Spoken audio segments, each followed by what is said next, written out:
Question, the member from Simcoe North. Thank you very much, Mr. Speaker. My question today is for the Minister of Education.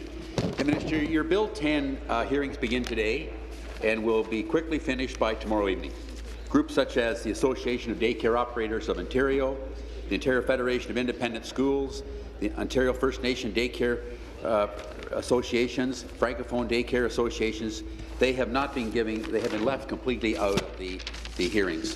These groups, Mr. Speaker, represent tens of thousands of daycare spaces across our province. Minister, we have repeatedly asked for travel and extensive consultation on this very, very important bill.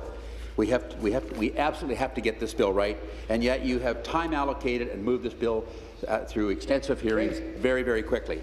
Can you explain to the House what the rush is to push this bill through this House without the input from many key stakeholder groups? Thank you. Minister of Education. Yes, I would be delighted to talk about the timing on this bill. The bill was first tabled over a year ago, and we've been talking to people both before and after that. So we've been talking to people for a couple of years about this bill now.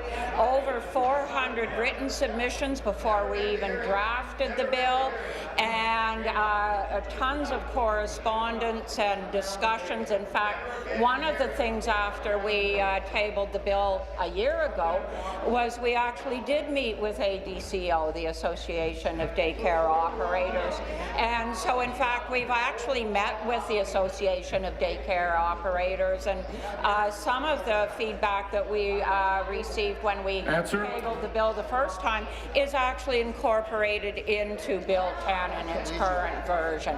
So, and in fact, I even went to Ottawa. Thank you. Thank you. Supplementary, the member from Nepean-Carleton. Thanks very much, Speaker. My question goes back to the Minister of Education. It was a bit rich on the weekend for the Premier to chastise federal leaders about daycare when it is her government shutting down debate on childcare in the province of Ontario.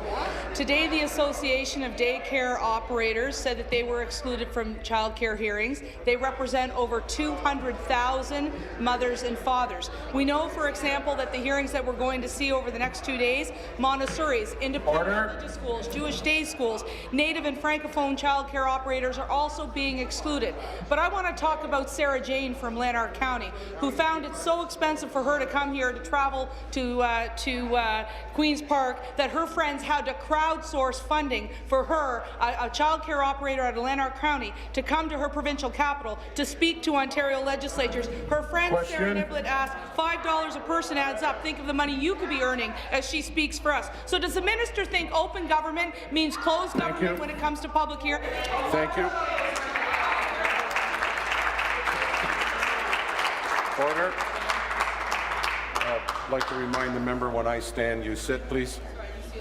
Well, you must.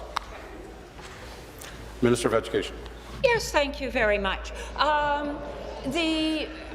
Let's talk about traveling, because as I said, I actually had the opportunity on Friday to travel to Ottawa and had the opportunity to speak with the leadership of both the Coalition of Independent Childcare Providers and the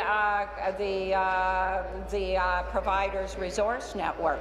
And actually included in that group was one of the leaders from Lanark County. So I actually went to hear them, and we had a very, I think, productive conversation. We don't agree on all the issues, but we actually did find, I think, some areas of agreement where there's some where we can work together and make the bill work. Answer. I think it's really important to understand that after we pass the bill, and I obviously hope the bill will pass, Thank you. we will be posting. Thank you.